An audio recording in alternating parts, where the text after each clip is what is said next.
अचूक माहिती इतिहासाची, नेमकी सत्य गाथा महापुरुषांची, व्यक्तिपरिचय शून्य से शिखर तक, आयोजन विविध स्पर्धांचे, नाते घट्ट अध्यात्माचे। पाहून सबस्क्राइब करायला विसरू नका आपले सर्वांचे डॉक्टर वर्षा आडचौरे YouTube चॅनल। मावळत्या 2024 चे आभार आणि येणाऱ्या 2025 साठी सर्वांना नववर्षाच्या खूप खूप हार्दिक शुभेच्छा। नमस्कार मित्रांनो, स्वागत आहे आपलं डॉक्टर वर्षा आडचौरे YouTube चॅनलवरती। या चॅनलच्या माध्यमातून आपण नेहमीच वेगवेगळे उपक्रम राबवत असतो, हे आपल्या सर्वांना ठाऊक आहे। तर येत्या नवीन वर्षाच्या निमित्ताने आपण अर्थसाक्षरता विषयक मोहीम राबवणार आहोत। सध्याच्या जगात पैशाला अमाप महत्त्व आहे आणि याच पैशाचा वापर कसा करावा, आर्थिक साक्षरता कशी असावी आणि आपण आर्थिकदृष्ट्या साक्षर होऊन आर्थिकदृष्ट्या संपन्न कसं व्हावं, यासाठी डॉक्टर DS काटे लिखित वेगवेगळ्या लेखांचं अभिवाचन आपण आपल्या चॅनलच्या माध्यमातून प्रसारित करणार आहोत। तर सर्वांनी या संधीचा पुरेपूर लाभ घ्यावा। तर या नवीन वर्षाच्या मुहूर्तावर आजचा आपला पहिला व्हिडिओ असणार आहे, सावधान, आर्थिक फसवणुकीपासून सावधान। जगामध्ये इंग्रजी सालानुसार सर्वमान्य 1 जानेवारी पासून नववर्ष सुरू होते। हा दिवस म्हणजे मागील सरलेले सर्व आयुष्य अर्थात वर्ष याचा आढावा घेऊन नववर्षात प्रत्येकानं नवीन संकल्प करायचा असतो। सध्या तरी जगातील प्रत्येक नागरिकांचे जीवन सभोवतालच्या त्याचबरोबर जागतिक घडामोडीवर अवलंबून बसलेलं दिसतं। दुसऱ्या देशाची प्रगती किंवा अधोगती, युद्धमय प्रसंग याचे पडसाद व परिणाम इतर देशांच्या विकासावर व आर्थिक प्रगतीवर होतात। अर्थातच जगातील प्रत्येक नागरिकावरही हे परिणाम जाणवतात। देशाच्या भौगोलिक सीमा जरी स्वतंत्र असल्या किंवा त्यावर संरक्षण व्यवस्था असली तरी प्रत्येक देशावर अशा गोष्टींचे परिणाम जाणवतात। पण व्यापारीकरणाच्या या युगामध्ये व्यापाराच्या अर्थात व्यवसायाच्या सीमा पूर्ण जगभर मध्ये पसरल्या गेल्या आहेत। जगामध्ये कुठेही व्यवसाय, व्यापारी देवघेव आणि तंत्रज्ञानाचं साठलोट अथवा पर्यटन यास आज पूर्णपणे मुक्तपणे मुभा मिळत आहे। यामुळे सध्या तरी पैशास महत्त्व येत आहे। पैशाशिवाय प्रगतशील युगात मानवास जगणं अशक्य आहे। त्यामुळेच मानवाची जीवनशैली ही पैसे कमावण्याकडे झुकली आहे। सेवा क्षेत्राने आज जगभरात आपला बोलबाला वाढवला आहे। मग कोणत्याही प्रकारे, कसल्याही मार्गाने अनेक जण पैशाच्या मागे लागतो आणि तो कमावण्याचा प्रयत्न करतो। प्रत्येकास आज जगण्यासाठी हवा आहे फक्त पैसा आणि पैसा।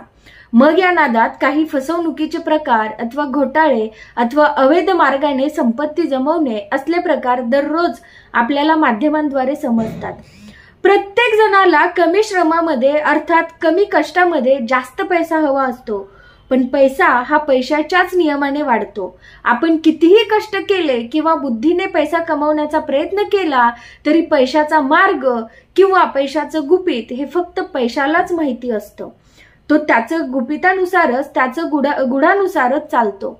म्हणूनच या अशा अर्थविश्वावर जग चालते। त्याचबरोबर भाववाढ, तेजीमंदी यामुळे पैशाचे महत्त्व अबाधित आहे। जेवढा बाजारात पैसा जास्त तेवढा त्याचा विनियोग जास्त, तेवढेच गैरप्रकार, घोटाळेही अधिक। दयेवर आणि प्रेमावर जग चालतंय असे पूर्वी म्हणायचे, पण आज मात्र पैशावर जग चालतंय। या सर्व गफलतीतून पैशाचा मान व त्याचा रुबाब जसाच तसा टिकून आहे। पैसा कमावण्यासाठी वाम मार्गाने प्रयत्न करणाऱ्या लोकांचे आज काय हाल आहेत हेही आपल्याला माहिती आहे। पण वैद्य व चांगल्या मार्गाने पैसा कमावून आपलं जीवन सार्थ करणे यालाही महत्त्व आहे।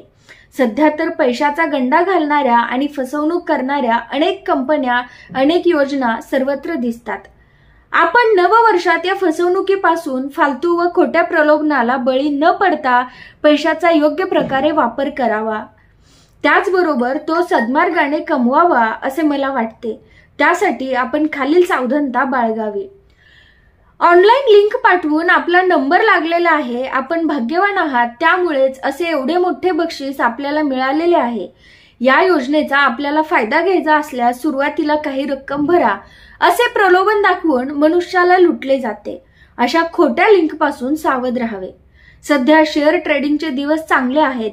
थोड्या दिवसात भरपूर पैसा कमवून देऊ, 6 महिने 1 वर्षात आपले दुप्पट तिप्पट पैसे होतील असे खोटे सांगून काही मूलभूत रक्कम शेअरमध्ये गुंतवायचे आहेत हे पटवून देऊन खोट्या खात्यावर पैसे जमा केले जातात आणि ते सर्व खोटं असल्यामुळे पैशाच्या लोभाने आपले सर्व पैसे जातात. बाहेरील देशांमधून आपणास भेट आलेली आहे, त्याचे पार्सल सोडायचे आहे, त्यासाठी आगाऊ काही रक्कम हवी आहे, ती द्या. मग असे करता करता सुरुवातीला थोडी रक्कम घेतली जाते, नंतर परतही थोड्या रकमेची मागणी केली जाते.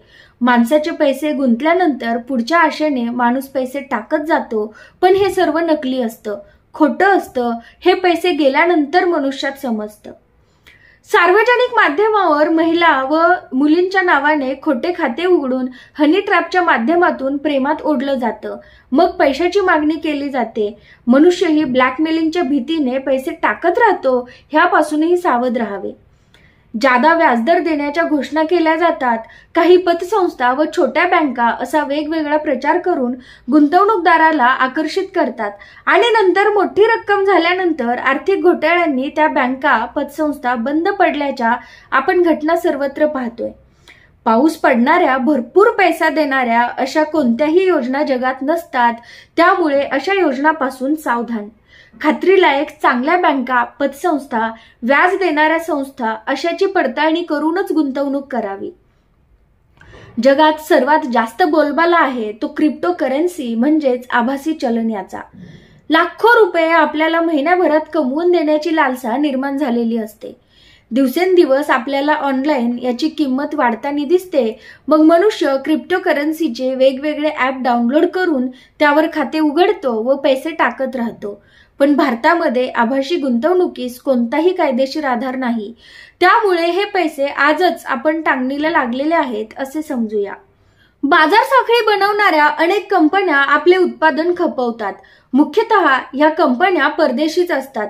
मग आपण 3 सहकारी बनवा, त्यांनाही याचे सभासद करा आणि सभासद केल्यानंतर त्या कंपन्या थोडेफार पैसे घेऊन आपले उत्पादन विकत राहतात. एक मात्र निश्चित आहे की अशा साखळ्या बंद पडल्याशिवाय राहत नाही. मग ह्या मुख्य कंपन्या नंतर बाजारातून गायब होतात आणि नुकसान फक्त आपल्या देशातील नागरिकांचं होतं आणि कंपन्या नफा कमवून पोबारा करतात. तर अशाही योजनापासून आपण सावध असावे. तुमच्या नावे गुन्हा दाखल झालेला आहे. आधार कार्ड व पासपोर्ट याचा गैरवापर करून परदेशात कुरिअरद्वारे अंमली पदार्थ बनावट पासपोर्ट तुमच्या नावाने पाठवलेले आहेत. तुम्हाला या प्रकरणात आता अटक होणार आहे. अटक करायची नसेल तर काही पैसे भरावे लागतील असे खोटे फोन करून लोक सामान्यांस गंडवतात. काही वेळेस डिजिटल अरेस्ट म्हणून दाखवतात. बरेच लोक भीतीपोटी ऑनलाईन पैसे भरतात, पण नंतर जेव्हा हे सर्व खोटं असल्याचं माहीत होतं तेव्हा फसवणूक झालेली असते. अशा खोट्या नकली कॉल, ईमेल, त्याचबरोबर मोबाईल लिंक यापासून सावध असावे. सरकारने नुकतेच नवीन पॅन कार्ड जारी केलेले आहे. नवीन पॅन कार्ड घेण्यासाठी सुद्धा येथून पुढे वेगवेगळे असेच नकली व खोट्या साईट सुरू होऊन आपले पैसे लुटतील. पॅन नंबर नवीन घेण्यासाठी सुद्धा खात्रीशीर आपण सल्लागाराचा सल्ला घेऊनच प्रक्रिया करावी. सिबिल सारख्या साईटवर जाऊन आपण आपल्या नावावर कोणी बनावट कर्ज घेतले आहे का हे सुद्धा पडताळणी करणे गरजेचे आहे. कारण कागदपत्राचा गैरवापर कोण कधी करेल याचा भरोसा नाही. दुसऱ्याच्या नावावर कर्ज उचलण्याचे प्रकारही दिवसेंदिवस वाढत आहेत. गुंतागुंतीची तपास प्रक्रिया व ठोस अशी गुन्हेगारास शिक्षा होईल असे दहशत असणारे कायदे पैशाच्या फसवणुकीत अद्याप नाहीत.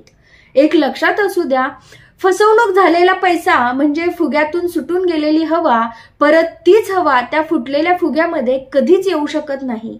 त्याप्रमाणे फसवणुकीचे ही असेच अनेक उदाहरणे आपल्या समोर आहेत. सायबर क्राईम फ्रॉड दिवसेंदिवस वाढत आहेत. एकट्या मुंबईत 11 महिन्यांमध्ये 1200 कोटी रुपयांची सायबर फसवणूक झाली आहे.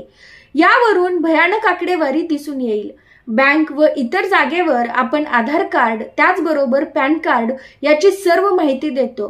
काही दिवसांनी आपली गोपनीय माहिती म्हणजेच डेटा विक्री केली जाते. त्यातही ते पैसे कमवतात व आपली सगळी माहिती तिकडे गेल्यानंतर त्याचा गैरवापर करून आपल्यावर फसवणुकीचे जाळं अलगदपणे विणलं जातं. एका चुकीने आपलं आयुष्य बर्बाद होऊ शकतं. कमवलेली सगळी माया आपल्या हातातून निघून जाईल. एवढं धोकादायक जग सध्या आहे. येथून पुढे वित्तभान असणारेच उत्तमपणे व्यवहार करू शकतात। येत्या नवीन वर्षात आर्थिक साक्षरता वाढवण्यासाठी आणि आर्थिक फसवणुकीपासून सावध राहण्यासाठी आपण सर्वांनी हा व्हिडिओ जास्तीत जास्त लोकांपर्यंत शेअर करावा अशी विनंती। धन्यवाद।